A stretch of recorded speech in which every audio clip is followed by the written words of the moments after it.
Apa yang buatkan ramai orang respect dan idolakan Top Secret? Kalau nak banding pada luaran, mungkin ada yang kata banyak lagi custom shop lagi menyelah dan cantik. Ni nahbak. Ada pepatah mengatakan, don't judge a car by its hood cover.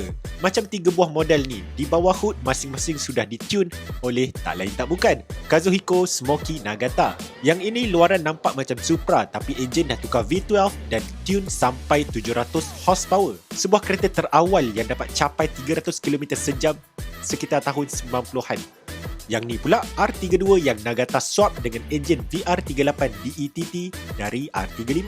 Gabungan chassis R32 yang ringan dengan enjin moden dari R35 dapat capai lebih daripada 1000 horsepower. Belah dalam pun diorang tambah dengan barang R35.